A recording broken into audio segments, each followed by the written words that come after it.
የኔውድ ሚዜዎችን እየመረጥክ ነው አይደል? ደህና ደግሞ አንተ የታባል ትሄድ ነው? ምን ሄዶ ሊጠብቅሽ ይሆናል? በቃ እኔም ልግባ።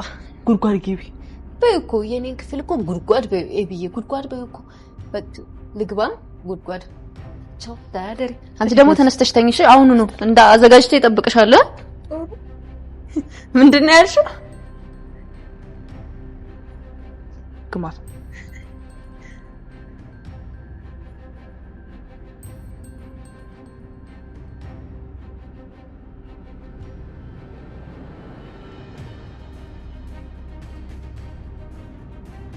ወራፊ ውፍ ሳስጠለች ምድረ ህፃኖች ቀጠሉኝ እኮ ውፍ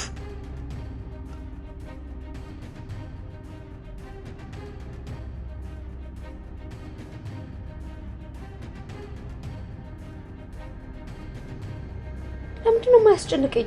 ያስጨንቀኛል እንጂ ደሬ እርግጠኛ ይችላል ነበር ግን የሰፈሩ አመት ረብሽ በሰላም ያንተ ከበተን ምንድነው የሰፈሩ አመት የሚረብሽሽ? ምንድነው የሚያወሩት?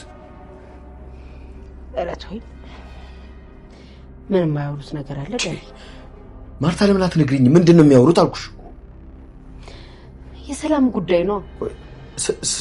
ስለ ሰላም ምን ሰምተው ነው? ለምን አትነግሪኝም?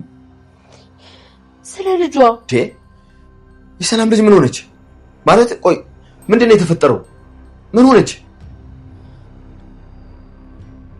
ደሬ ምን ሆናል?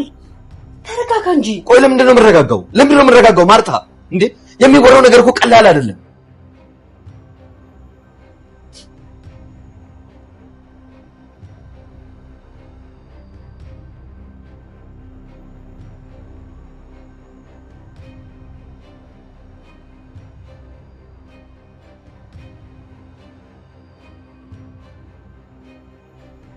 የደረጀ ያልተለመደ ባህሪና ሁኔታ ማርታን የበለጠ ለጥርጣሬና ግራ መጋባት ዳርጓታል። የሰፈራቸው ሰዎች ስለሚያወሩት ነገር ሰምታ ሙሉ ቀን ስትጨነቅ ያለችው ማርታ ከመሸ ደረጀ ወደ ቤት ሲመጣ አውርታው ባሳየው ባህሪ የበለጠ ጥርጣሬና ጭንቀት ውስጥ ከቷታል። እስከዛሬ ድረስ ሚስጥር አድርጎት የቆየውን የሰላም ለዳጣ እናትነት ለሰላም ከነገራት ጊዜ ጀምሮ በመታሳየው ባህሪ ስጋት ውስጥ የገባው ደረጀ አሁን ላይ ተረጋግቶ ማሰብ እንዲሁም በአግባቡ እንኳን እንቅልፉ መተኛት አልቻለም። እናንተ በደረጀ ቦታ ብትሆኑ ምን ነበር ታደርጉ የምትችሉት? ሰላምስ እያደረገችው ያለችው ነገር ልክ ነው ብላችሁ ታስባላችሁ? ሐሳብ እንዲሁ ማስተያየታችሁን ኮሜንት ላይ ጻፉልን። ሰላም አምልጧት ዳጣ ልጄ ነሽ ካለች በኋላ እንደምንም ብላ ራሷን ተቆጣጥራ ማለቴ ያው በወልድ እኮ አደርስሻለሁ ብዬ ነው። ለምንድነው ግን ሁሌ ስለ እናት ሲነሳብሽ ምትከፊው? ቅርታ ተይው እሺ ብላ አስቀይሳ ወደ ቤት ይገባሉ። በነጋታውም ጠዋት ማርታ ስራዋን እየሰራች ባለችበት አቢጌል ትመጣና እማዬ ሰሞኑን ግን እዚህ ቤት የሆነ አዲስ ነው ያልተለመደ ነገር አይታይሽም? ሰላም ለራሱ ለምን ታማ ወደቀች? ይሄ ራሱ እኮ አልታወቀም እስካሁን ብላ ስትላት ማርታም ተናዳ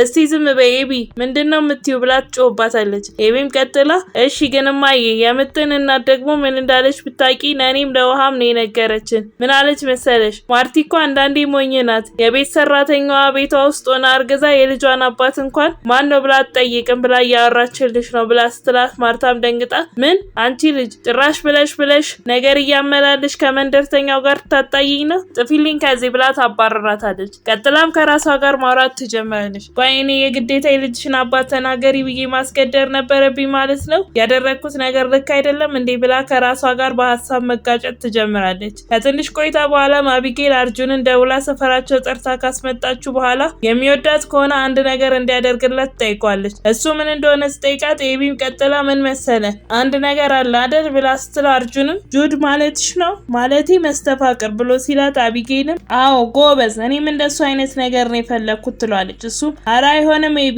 ይሄ ነገር ይቅርብሽ ኃጢያት ነው ብሎ ሲላት እሷም ተናዳ አሁን ዝም ብላ ያልኩህን ታመጣለህ ወይስ አታመጣም? አንተ ወድሃለሁ የምትለው ውሸትህ ነው። እስቲ የሆነች ከወደድከኝ አምጣልኝ ካልሆነ ግን ከዚህ በኋላ ለምንም ጉዳይ አታገኘኝም ብላ ጥላ ትሄዳለች። በዛን ሰዓት ቤት ውስጥ ማርታ ለብቻዋ ተቀምጣ ተክዛ ነበር። በመሀልም ናታን ይመጣና ቢጠራትም ነገር ግን ልትሰማው አልቻለችም ነበር። እሱም አጠገቧ ሄዶ ተቀምጦ ካለችበት ሀሳብ ያነቃትና ምን ተፈጥሮ እንደሆነ ችግር ካለ ይጠይቃታል። ማርታም ምንም ችግር እንደሌለና አንድ ሀሳብ ውስጥ ሆና እንደሆነና አንድ ጉዳይ ልታማክረው እንደፈለገች ትነግረዋለች። ቀጥላም እኔ ተሳስቼ ይሁን እንዴ ማለት ሰላምን የልጄን አባት አልናገርም አሻፈረኝ ስትል መስማማቴ ልክ አይደለም እንዴ?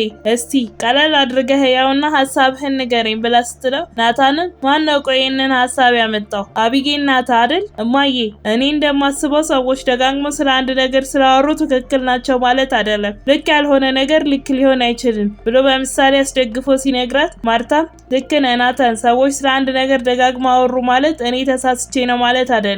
እንደዚህ እንድታማክረኝ ነበር ፍላጎቴ፣ አመሰግናለሁ ብላ ተሸኘዋለች። የዛኑ ቀንም በነገሮች የተጨናነቀው ደረጀ ወደ ሰላም ጋር ይደውልላታል። ቀጥሎም በሰሞኑ እያሳየችው ያለው ባህሪ ልክ እንዳልሆነ፣ ለዳጣ ከልጆቹ የተለየ እንክብካቤ ማድረግ እንደሌለባት፣ ከሷ ውጭ ሌላ ሰው ይሄን ነገር ካወቀ ሙሉ ቤተሰቡ ስለሚበጠበት መጠንቀቅ እንዳለባት ነው የነገራት። የዛኑ ቀን ማታም ነው ማርታ ስለ ሰላም ጉዳይ ስታወራው በነገሮች ስሜታዊ ሆኖ የደበቃት አንድ ነገር እንዳለ እንዲሰማት ያደረገው። በቀጣይ ምን የሚፈጠር ይመስላችኋል? ሀሳብ አስተያየታችሁን ኮሜንት ላይ ጻፉልን።